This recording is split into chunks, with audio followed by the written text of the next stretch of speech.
Hello, everyone. Good morning, and a very warm welcome to this exciting webcast brought to you by ETHR World Southeast Asia in association with Lena AI. And the topic for this webcast is Future Proofing Your EX Agenda to Combat the Great Resignation, a blueprint. The greatest talents are difficult to identify, lock in, and retain in today's employment market. According to Gartner, nearly half of offer recipients are already considering two alternative offers. The challenges are numerous, ranging from fulfilling quotas to vying for top people to controlling and decreasing attrition. With hybrid flexible modes of working and return to office being the major focus areas for most of the organizations in the Southeast Asia region, HR leaders need to rethink and redesign their employee experience agenda to provide maximum support and update the existing tools for better engagement. But how do we ensure the tools are working well for our workforce? What changes are required for better productivity? How do we look at the ROI now in this back to office wave? Today, in this webcast, we will discuss these burning questions and also talk about the art of reintroducing the right employee engagement tools and techniques for better results. Before we start, I would like to share a little bit more about us. We are ETHR World, an integrated media brand that aims to unite the world of work community and enable their learning through insights, news, trends, research, latest developments, and sharing of best practices. We bring together thought leaders, decision makers, and enthusiasts from the HR ecosystem to initiate conversations around the innovations and latest trends impacting the world of work. And now, a little bit more about our partner, Lena AI. Lena AI is a conversational virtual assistant that helps enterprises better service delivery for employee facing teams. With Lena AI, companies can eliminate the need for employee centric teams to work on tasks such as answering policy related questions, knowledge management, generating employee documents on demand, and managing employee tickets so they can focus on high value activities. And now, let me introduce our esteemed panelists for this discussion. First up, we have with us Angelina Chua, who's Group CHRO for Comfort Delgro. Then we have Chi Gay Lim, who's Group Chief Human Resources Officer at TDCX. Third, joining us is Monique Yong, who's Group CHRO at Columbia Asia. And finally, our last speaker is Sarthak Saini, Revenue Head for Lena AI. A very warm welcome to you, Angelina, Chi Gay, Monique, and Sarthak. It is such a pleasure to have you with us here. Thank you. To all our audience who joined us for this session, please keep posting your questions and comments in the chat section here. We will take all your questions towards the end of the session. And now, without any further delay, let's begin this conversation. And I would like to jump right to the first question, which I have for all our speakers joining us today. So I'd like to ask you all, what is the biggest challenge in creating a unified employee experience, that too for a hybrid workforce? And Monique, let's go with you first. Ladies first. Thank you so much for the opportunity to share. And I would think that there are a few things that I would, from my perspective, particularly I'm from the healthcare, that we need to focus on. One thing is, of course, is the employee well-being. And through the pandemic, especially for the healthcare industry, we have been having challenges in terms of how do we reach out to employees to ensure that the physical and emotional well-being being taken care of. And particularly in hybrid and also in challenging times is also how do you have a consistent employee well-being program for all the different employees throughout the different geographical areas and throughout the different functions that we have in the company. I think this is one of them. How do we take care of their employee well-being? The second thing I would think about is in terms of the company culture. What kind of company culture are we then have and believe in, that we want to ensure that everyone is also embracing the same culture and the same platform throughout. So especially in this hybrid model, sometimes company culture can be diluted. And sometimes employees can be disillusional in terms of what values do we believe in and what kind of values that you want to have the employees to embrace. So therefore, and how then do we have the same consistent values and culture throughout the different geographical areas and different hybrid functions and models that we have for our organization, which we are cut across in certain countries in the region. So probably I will pass it on to my different panelists to share as well. Absolutely great, Monique, and great points there. I think what I hear from you is a unified experience for all your workforce is something that is a challenge for CHROs today. Angelina, what are your thoughts? What do you think is the biggest challenge for employee experience today? Hi everyone. Thank you for having me. I think with the pandemic, with the diverse needs that has come out very strongly.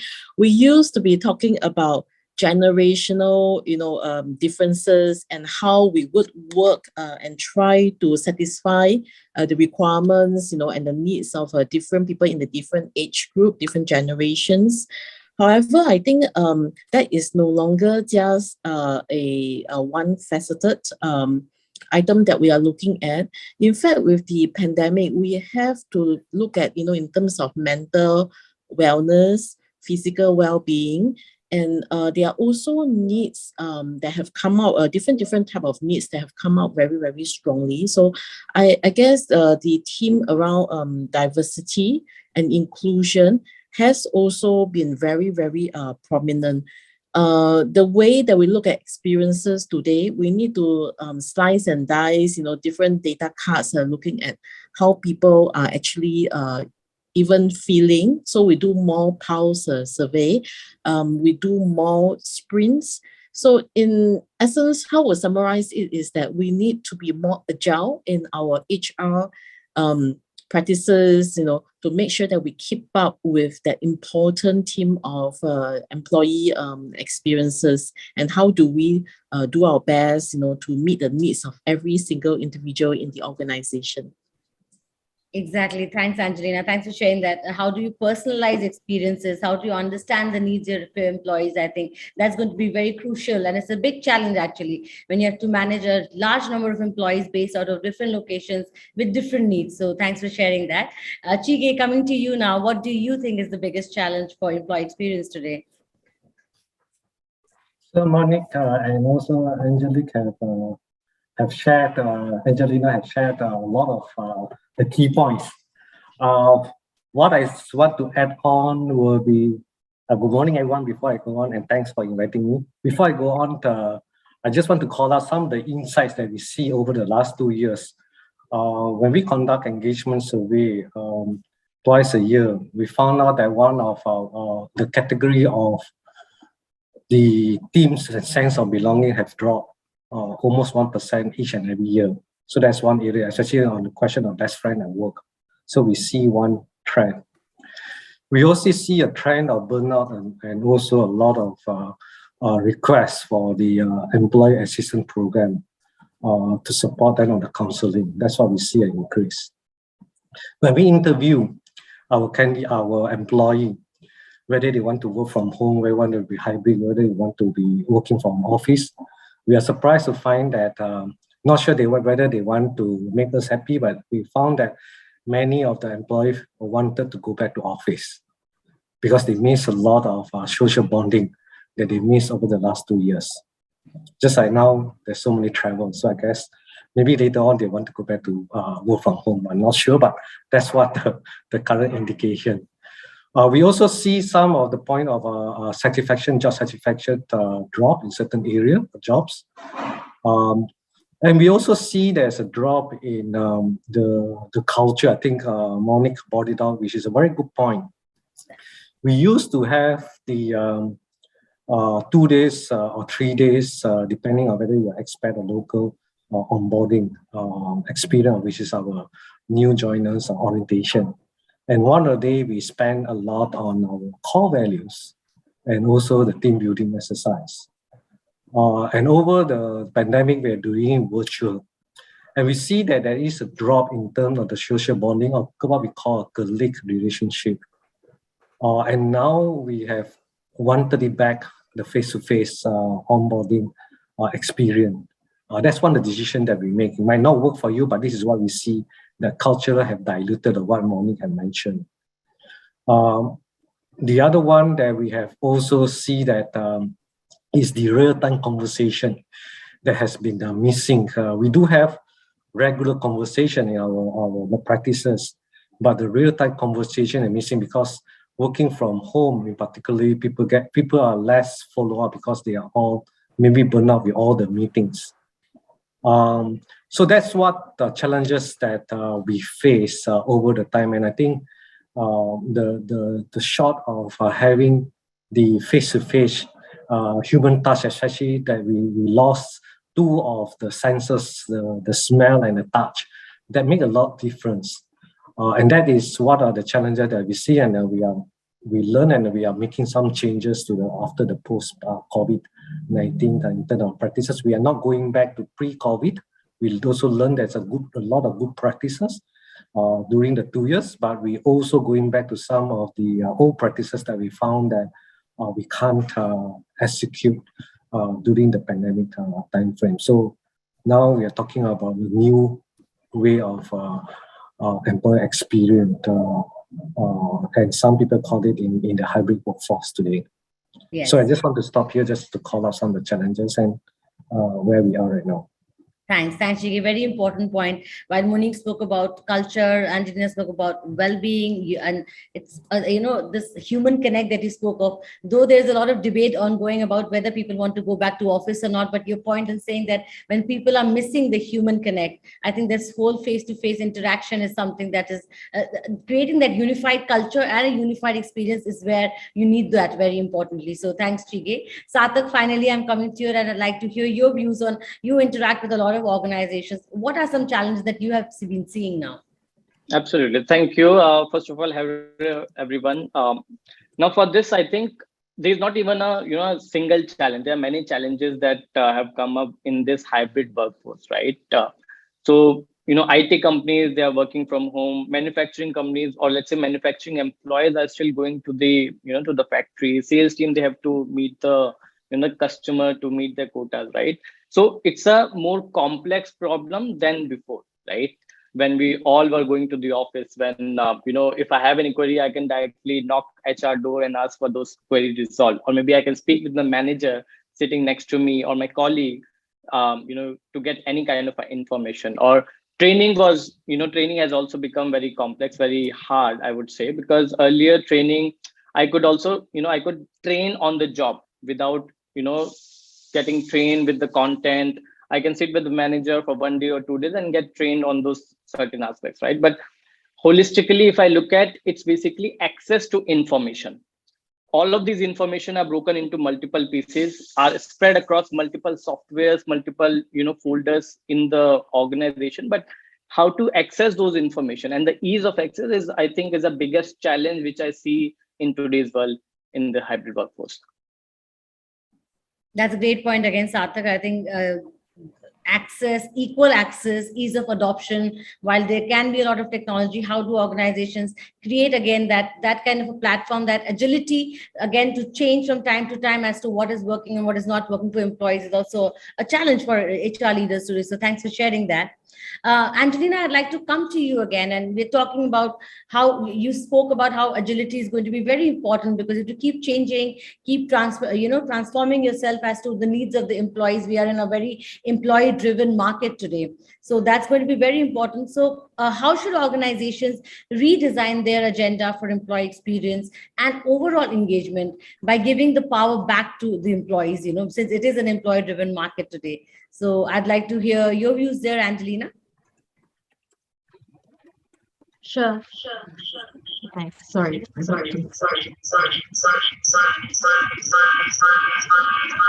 problem. Sorry, that is one of the challenges, trying to toggle between different devices.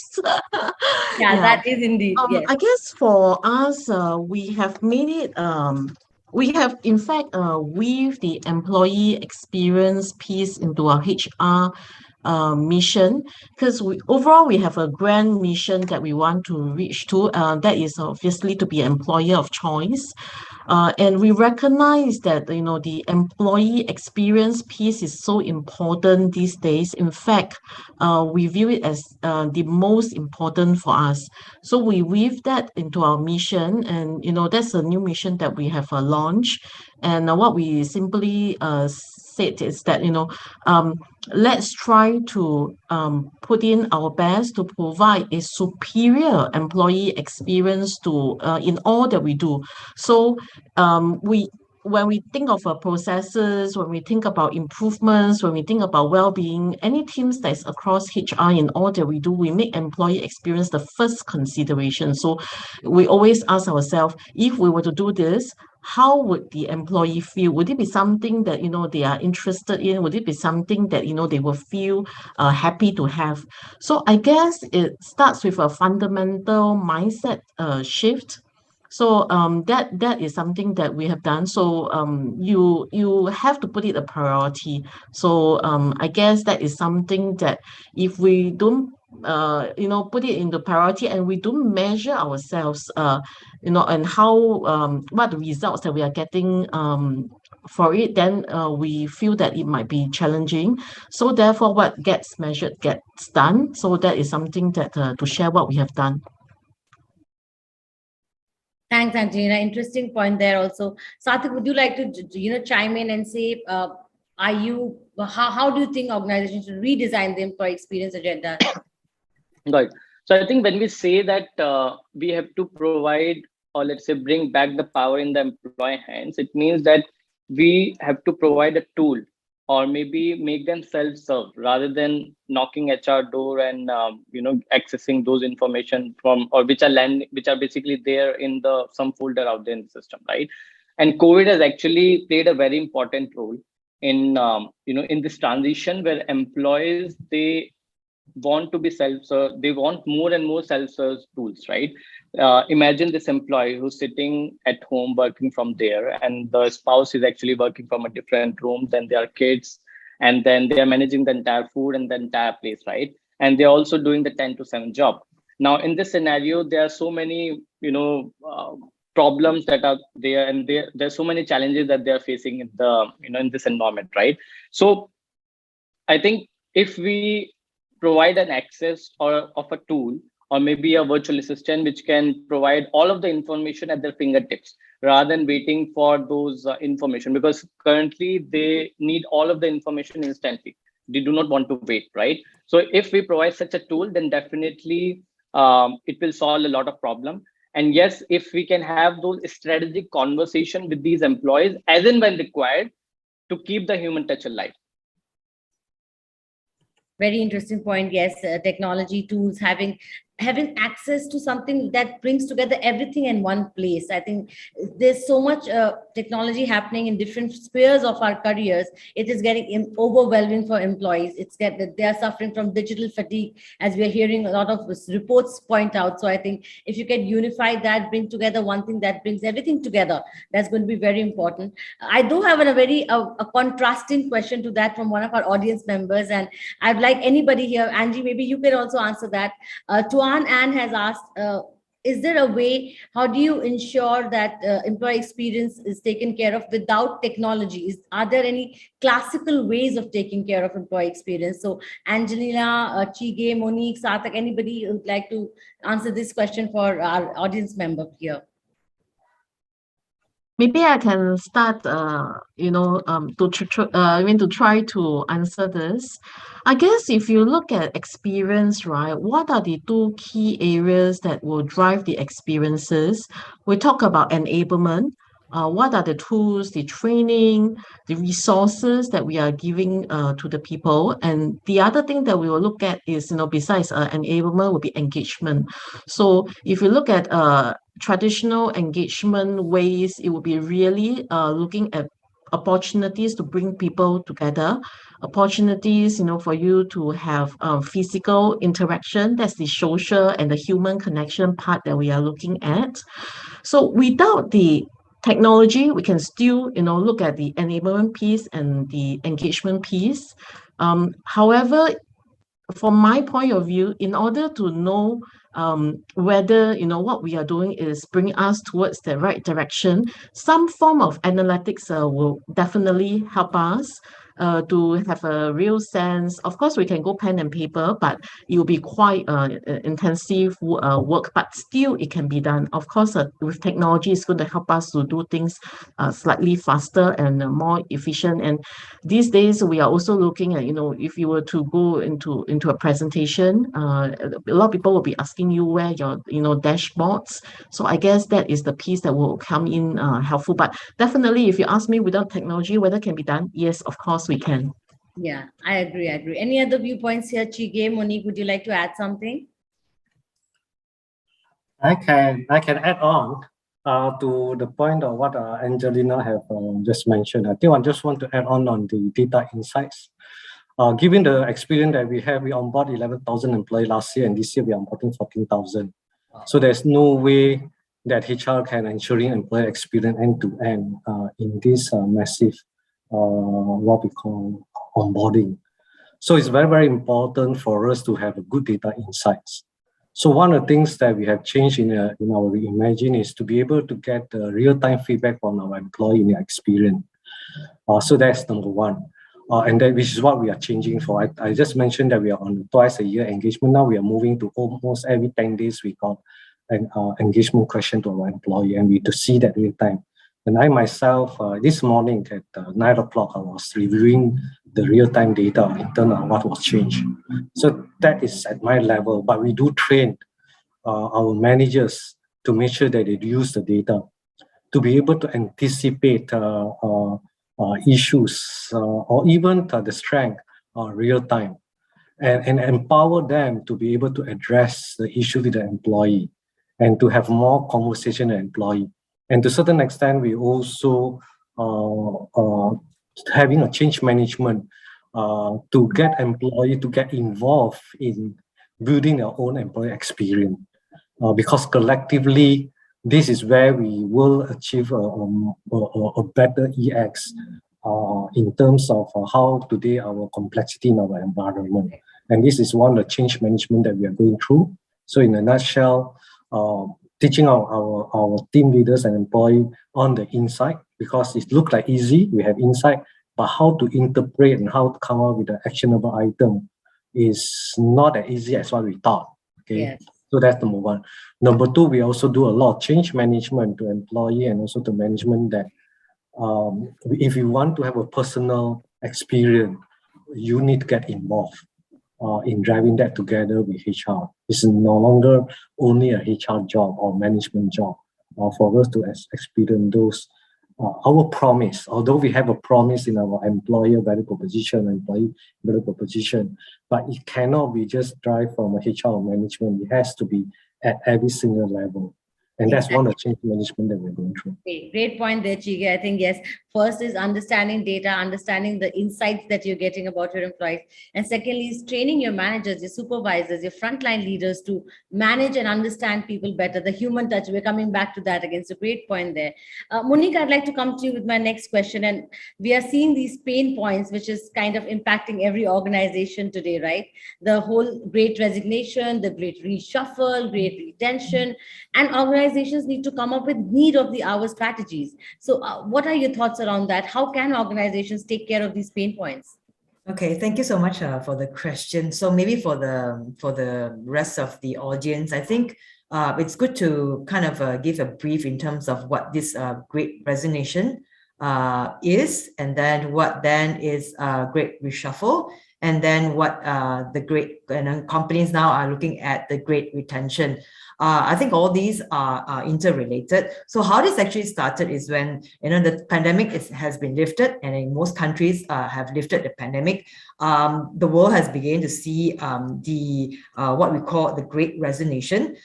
We have seen a phenomenon whereby there are labor shortages in various industries. And of course, there are great resignations as well throughout the different countries and globally.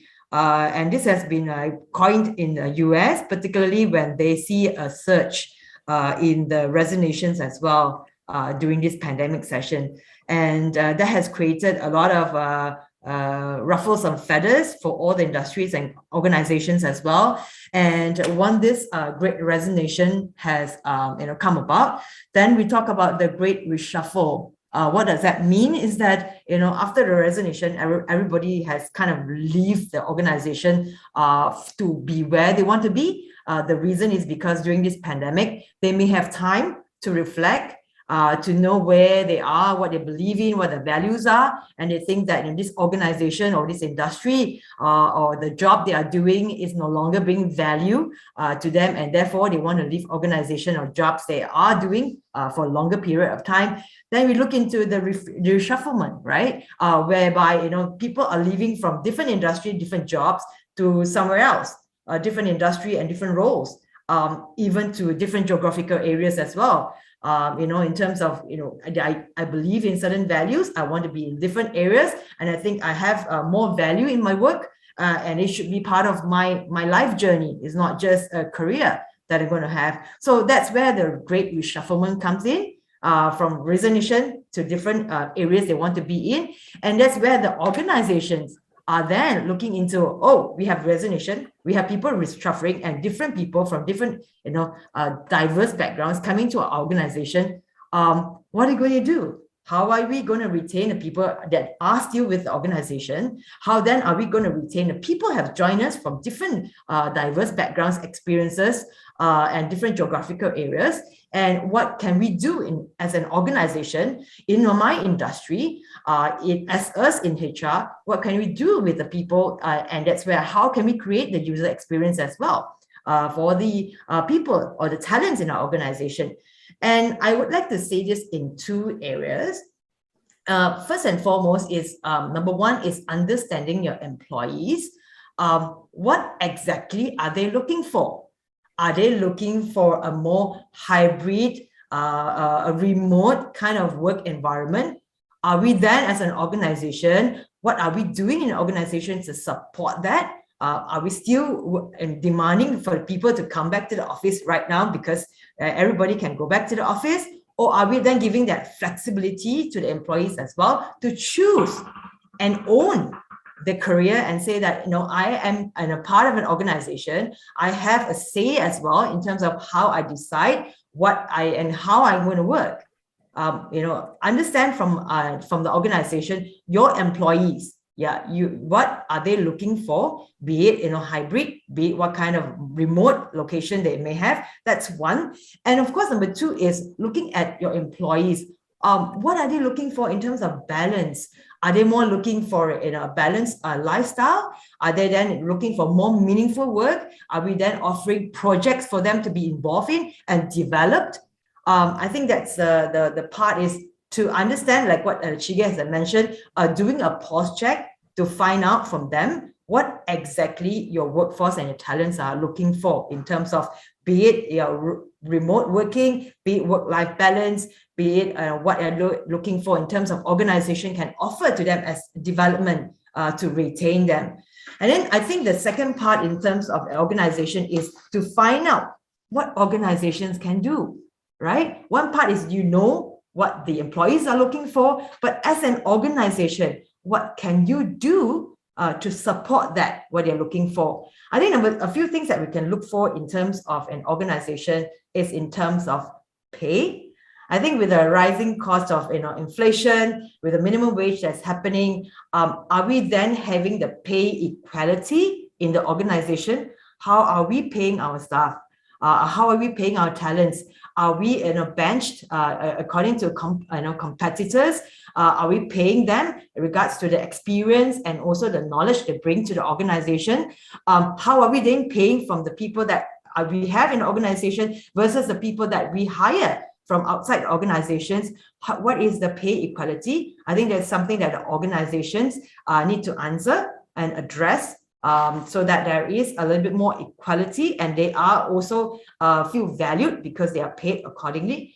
I think number two is also in terms of organization, what they can do is, as we are embracing in this technology world, I think it's inevitable. Social media is everywhere, be it on LinkedIn, be it on professional, any platforms.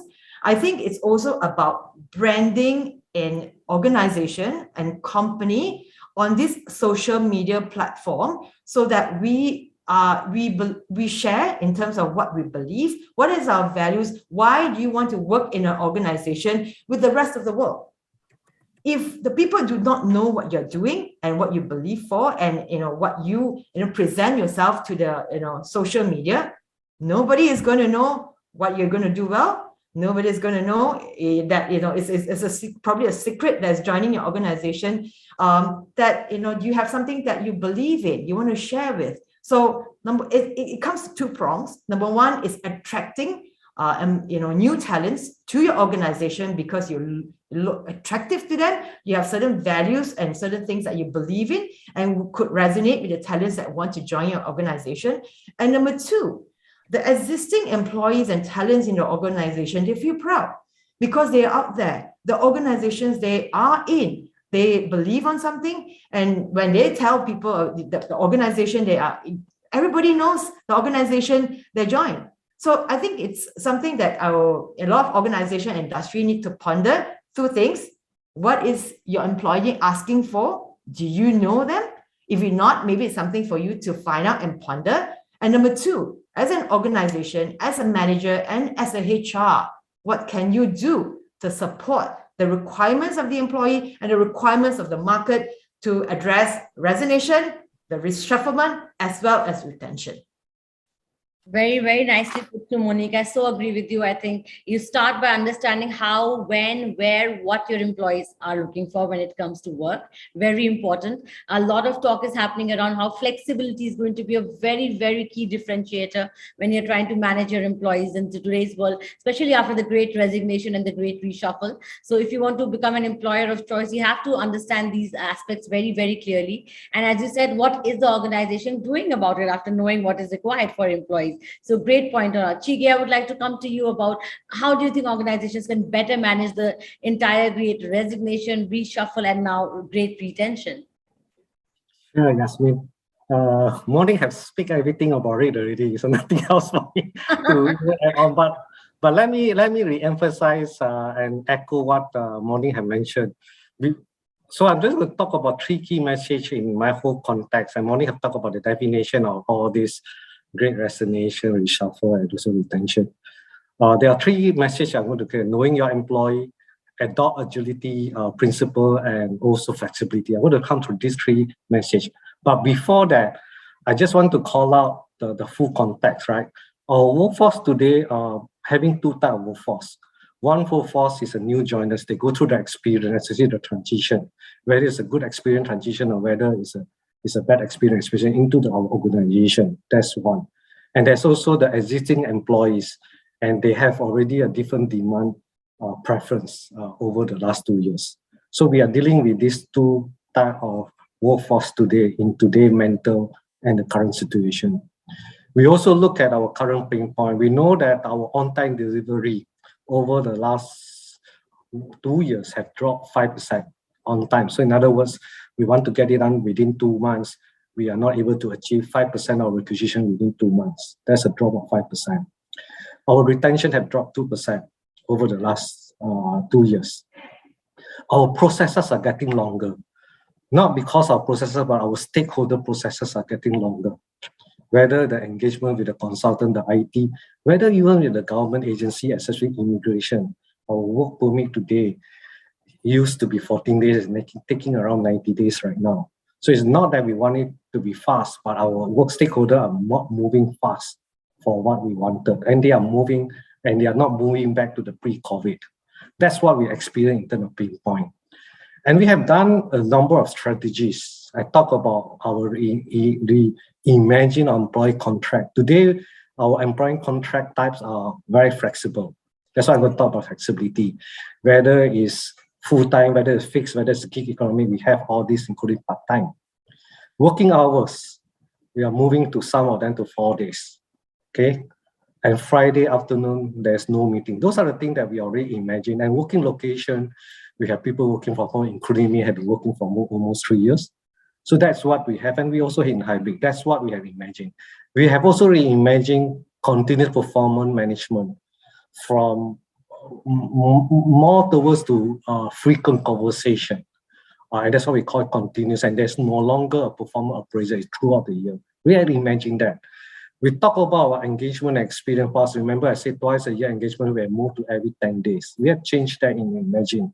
Our learning and development, now we are always on the blended and linking towards that we are the largest linking user in the Southeast Asia. That's how much we use e-learning right now. But before that, there's always a preference to have a face-to-face, what we call learning. But now the acceptance of blended learning almost like 90 to 100%. And that's a change that we imagine that we have done. Our onboarding experience is we used to have it all face-to-face, including sightseeing. We are doing some of them virtual. So we are reimagining that.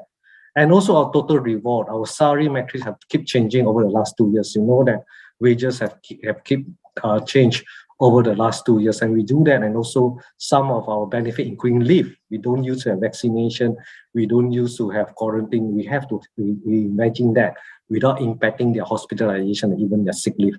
Those are the things that we have done. But what we have learned is that we need to continue in our strategy for us to be having a productive and conducive environment. That's what our end goal is to continue to know our employee preference. That's why our pulse have changed, our imagine of employee experience. Adopt agility principle. It's no longer a plan that will last you like a layer plan of roadmap. Our review is almost like every 3 months, become more agile in driving employee satisfaction. So we have bring the people, the processes, the connectivity, the technology, the time, the places, and everything to be more effective way of how to work and how to complete a particular task in a new ways. And that's what we're trying to achieve today and using the agile methodology. Sure. The other one is flexibility. We are moving more of the HR practices into flexibility. So in other words, there will not be one size fit all and allow flexibility in driving to meet our employee experience and goal. So that's what I want to just talk about. Thanks, Shige. I think what I catch on most is the word on agility and flexibility again. How are organizations reimagining, reinventing their employee experience initiatives based on what is happening around them, based on the needs and what employees are demanding out of the employers today. So I think that's going to be a key differentiator. That brings me to a very important question, and I'd like to come to Angelina and Sarthak. I'd like to come to Chige and Sarthak for that, but Sarthak, I'll ask you this question first because, and one of our audience members, I think Lawrence has also asked this question. Now it is about ROI. Now, very, very important. How can organizations measure the ROI with the correct usage of employee engagement insights? One is, yes, it is intangible. And Angelina did mention earlier that what gets measured gets done. So how can you go about measuring the impact? How can you measure the outcomes for your employee experience initiative? Sarthak, I'd like to hear you first, and then I'll go to Chige then. Absolutely. So I think it's a very interesting question, how to measure the ROI for tools for those activities that you are doing in a day-to-day life, right? So I think, first of all, we have to understand what is the current process that is there and what you want to achieve, right? So what is the as-is or the to-be process? You create the delta, like how much time you are spending in this change management process, how many people are involved in this process. You multiply with the dollar value and get the final number. This is the time or the energy or the money you are spending in this entire process. Now, if you want to get a solution which can bring you the ROI, maybe 4x or 5x ROI of this, money that you're spending, that's a great tool, right? So just to give you a couple of examples, organizations, they want to automate help desk, because they are getting, a lot of queries which are landing at the HR help desk team. So how you can measure the ROI is very simple. You understand how many queries you are getting, how many people are involved in answering to those queries, what is the average salary. You multiply all of these numbers, you get the money, that these are the dollar value that you're spending in this entire HR practice. Now, if you want to automate it, definitely you can do it. You can reduce it by, let's say, maybe 50%, 60%. You get the directly value or direct ROI for such kind of a solution or automation for this process, right? Another interesting example which Chige mentioned, that they are hiring 10,000, 14,000, 15,000 employees every year, onboarding as an experience. Now, if you want to hire such big number of employees, of course, you have to roll out more number of offer letters to because of course, not every employee will end up joining your organization, right? So this entire process will take a lot of energy, will take a lot of bandwidth of these people. But how can you reduce it? How can you optimize it and provide ROI to the organization in terms of automation, right? Another interesting example Monique mentioned about the surveys. They have to be very frequent in nature to understand the pulse of the organization. Now, if the organizations are doing these surveys internally without the help of any vendor, they first have to create those surveys, roll out to these employees, of course, push them hard to provide the feedback to get that adoption. And once you get the responses, you analyze it, spend again more time to create the insights, and maybe after that you create the action plan. Now this entire process can also be done or automated by a tool. So that's the ROI that we have to look at in hard dollar values. Of course, some things are very intangible, maybe employee experience or productivity. Of course, we are reducing the time for them to reach out to the employee or getting more productive in their day-to-day life, but it still is intangible in nature. Maybe in future we can have some mathematical model around it, that if you reduce this, then this is the final ROI that you will get for those employee experience or productivity. Great point, Sarthak. I think yes, the use of technology to measure how you are doing things better again.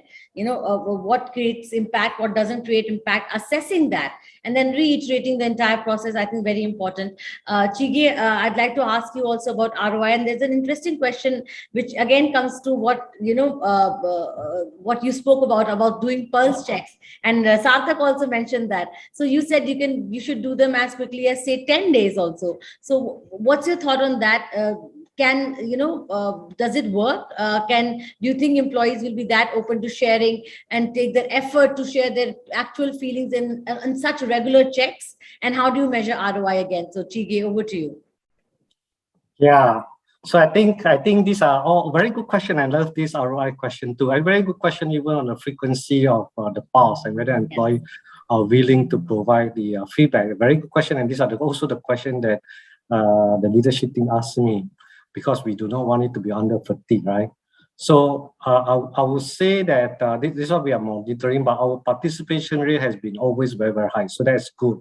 And this is easier for me to justify why our employees are hungry to provide feedback. And the trend has shown that if you give them the platform, it's much better that you do give them the platform, because the response rate and the participation rate are high, are almost at the 70% and above.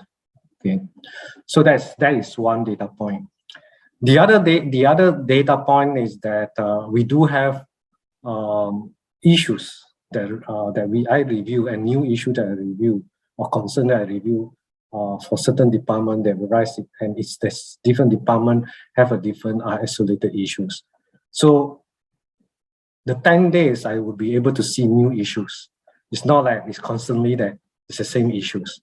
So in other words, it shows that the frequency helps us to have an insight, and also help the managers, because there's going to be a conversation for HR with the managers and managers with the employee. So that's a 2 point that I just want to call it out. But going back to the question of the ROI, at the end of the day, it's all bottom lines. It's revenue, EBITDA, our customer satisfaction score, our customers, or what we call feedback from the company, the total shareholder return. That's at the end of the day, okay? And this is what we do monitor. And in TDCS, we've been growing almost, we don't have a problem because we're growing almost over 30% in our revenue year after year. So that's a good sign. But we look at the leading indicator. One of the leading indicator is winning the war of talent, because we know that we need to bring in a talent to continue to grow the company at the rate of over 30%. And one area that we look at is our referral program. We need to make sure that our referral program continue to be strong, and we found that referral program is reducing the cost of hire and also the retention of the new joiners. And that's one area that we are continuing, because we bring the good people will bring the better people. So that's what we believe in. We also look at productivity. And we measure productivity even including HR in a ratio. Talent acquisition in the HR, we measure that including the sales service. Not only for HR, but also for operation. because it's very, very important for us to have a productivity, because that will drive our bottom line. That's all leading indicator. The other leading indicator that internal ROI that we look at is adherence, quality, and defects. Quality is very, very important because defects, a culture of defects will kill the organization. And I learned that a lot from when I was in Samsung. So that is exactly what I call that. The defects is something that don't do it right at the first time, and look into that in the organization because it will impact productivity. And also go to adherence and absenteeism, productivity loss due to MC, especially with the current situation and whether it's abuse or not. That's what you need to know. Engagement, that's why we have a more regular. It helps us to have the constant. We have the question, are you happy? How's your day today? That's what we ask in terms of happiness too. The attrition is also how can we reduce attrition so that it's also ROI. So what I'm trying to say here that these are all the leading indicator of ROI that will help at the end of the day our bottom line. But if you ask me, we always look for outside in. Bottom line is what we look at the end of the day. It's a company making money at the end of the day. Okay, so that's all I want to end here. Great. I totally agree with you. Thanks for sharing that, Chige. I think it is a challenging task to do, but yes, as I said, the goal is very clear that how does it impact your bottom line at the end? That gives you the answer to whether it's working or not, and also hearing your employees, getting their feedback on what is working, what is not, also is an important way to measure the ROI of your initiatives. Thank you. And on the Pulse Surveys question, Nathaniel, I hope your question was answered by Chige already.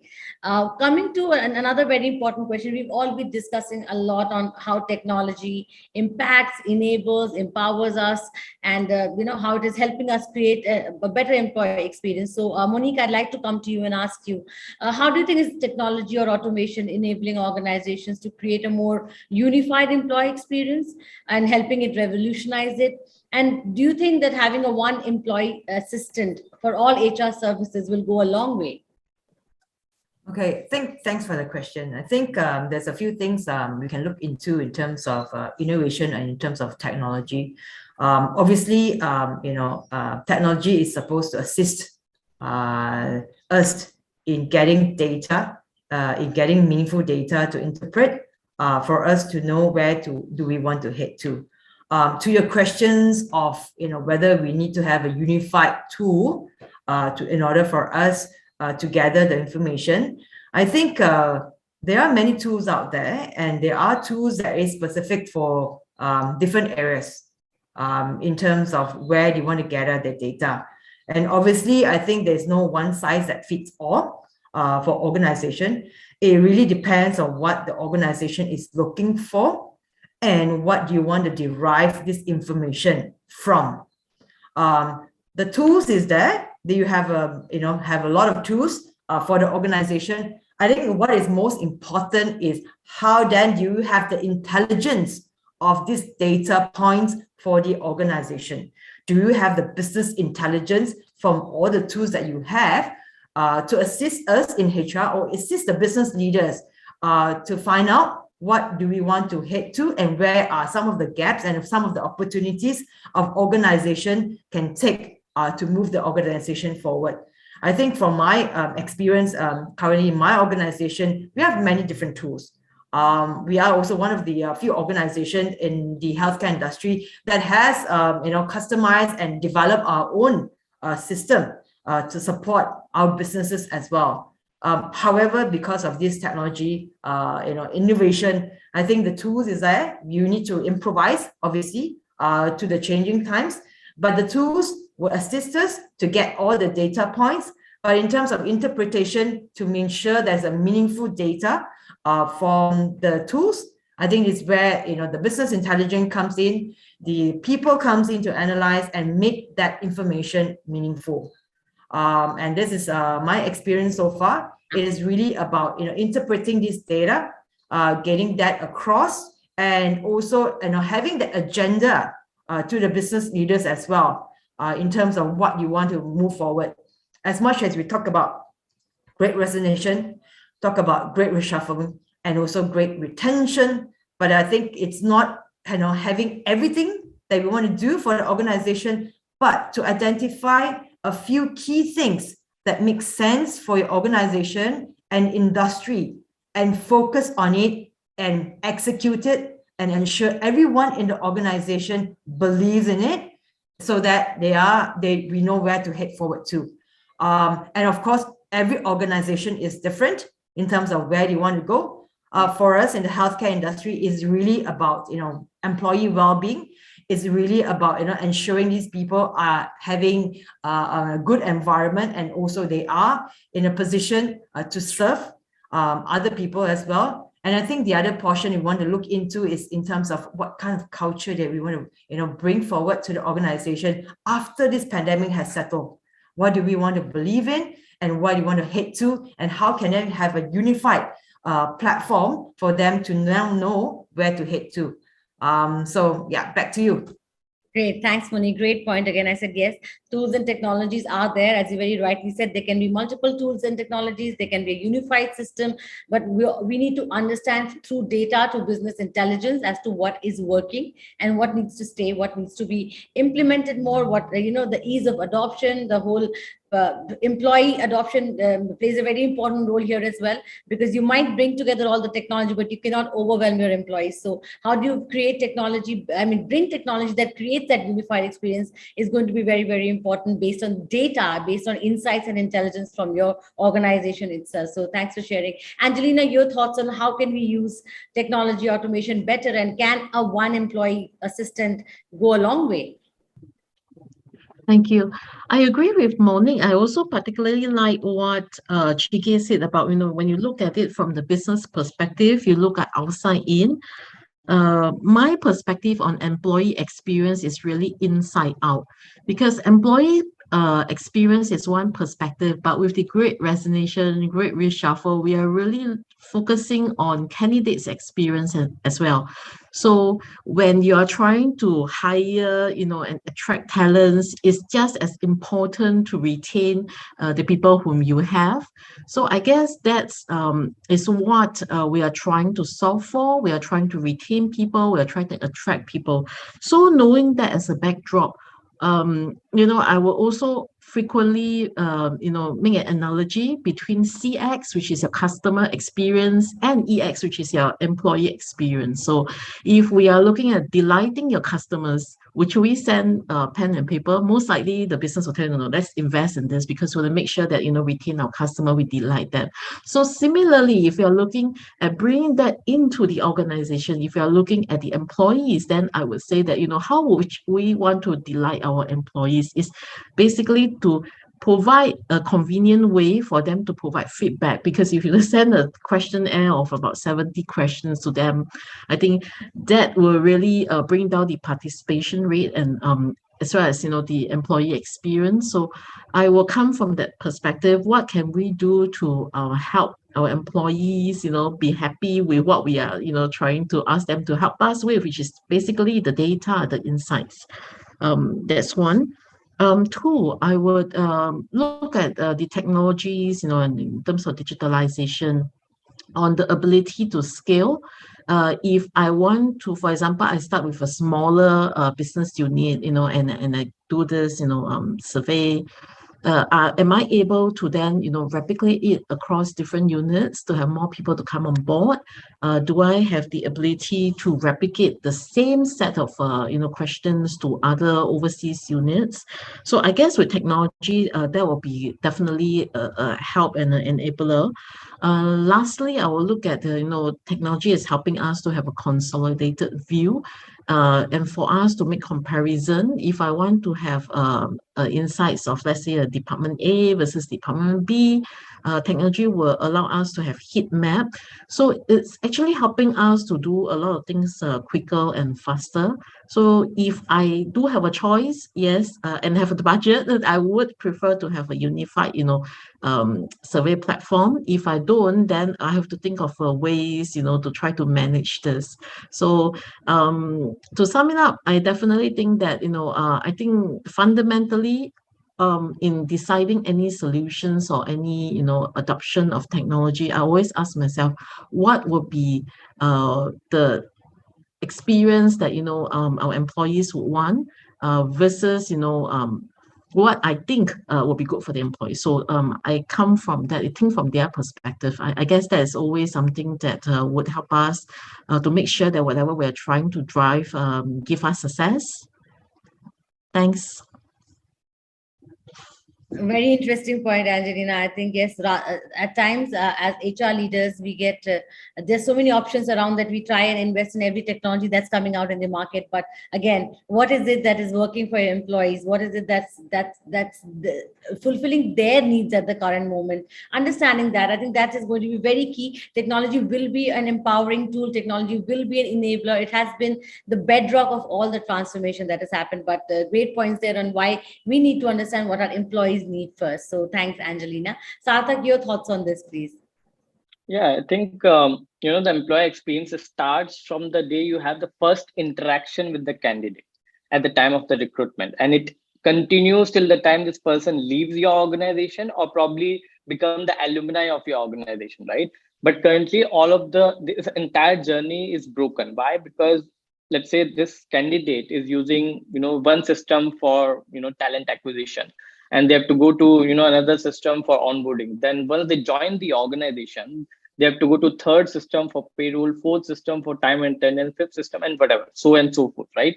So if you look at collectively, they're already using different system for their own work, and you are bombarding them with a lot of different tools for doing single processes, right? Now collectively, if you have to automate it, maybe virtual assistant plays a very important role in this, or maybe a technology plays a very important role, where once this person joins your organization, or maybe handed over the offer letter, at that time, if you provide a virtual assistant to this employee, to this candidate, this virtual assistant will take them through the entire journey of the onboarding, maybe provide some relevant information at the time of onboarding. The VA can collect the documents, can resolve their queries, and once this person join the organization, take them through the entire onboarding experience as well, like whom to reach out, who is your manager, and all of those stuff, right?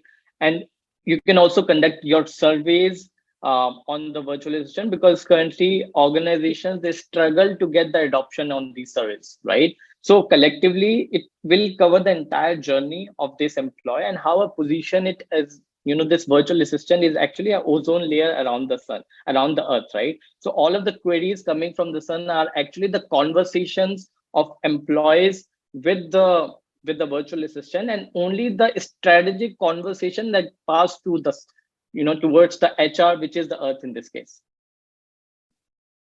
Great point. Thank you, Sarthak. As I said, that yes, it's again coming back to unified.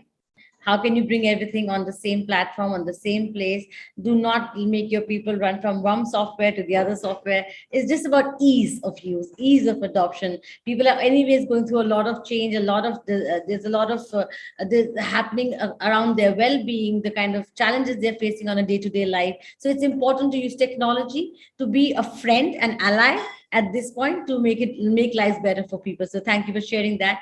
It's almost time to wrap up our conversation today. I'll just have one concluding question quickly, and that will be a one-word answer that I require from all our speakers today here.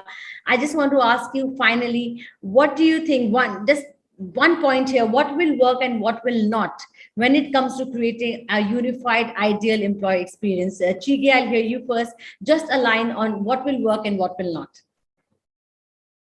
You're on mute, Chige, sorry. Okay, sorry, I was on mute.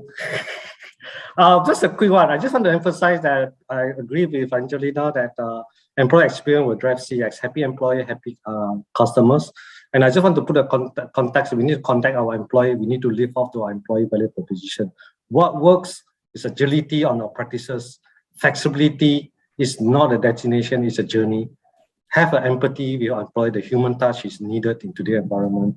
Investing in technology, have a real-time insight. That's what it works, and that's what we have been keep focusing on. What not working, one size fits all, not investing in technology, not using data insight, and disconnect from the employee. Lovely. Great point. Thank you, Chige. Monique, I'll hear you next. I think for me, it's remember 3 A's. Remember to ask the employees, ask the talents, that is going to join your organization, ask them and listen to what they have to say. Yeah. The second one is, of course, to analyze. You have so much of information, you have so much of data from the various different touch points. Analyze what needs to happen, how then you align that with your business objectives. And of course, the third one, very important, act on it. Act on it and make it happen for your organization. So that would be the 3A. Of course, is ask, analyze, and act on it. Lovely points. Thanks, Monique. Thank you. Angelina, could come to you. I pretty much like what Chige and Monique said. For me, it's really about uplifting our employees. How can we, in the people department, help to enable our people to be more successful in their job? So I guess for me, it's always the starting point. And what would not, be ideal would be to have a one-size-fits-all. I really totally agree with Chige. I think in today's world, we need to move away from that and try to adopt a more customized approach.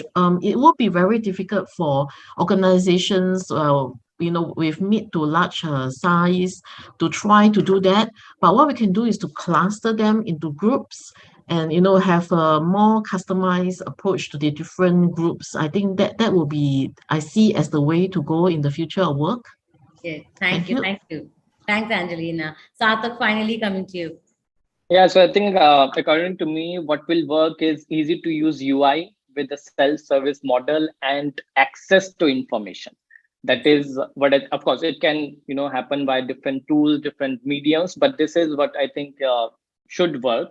And what will not work is, of course, different systems working in silos and not talking to each other. Lovely.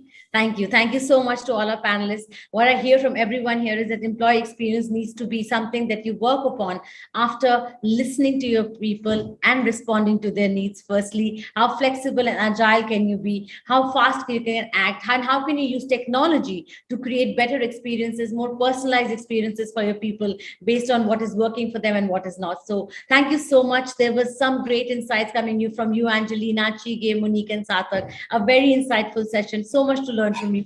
And I'm sure our audience who joined us today have a lot of takeaways that they can now apply back in their organization. So on that note, thank you everyone for joining us. It was a great conversation and see you all super soon. Thank you and take care.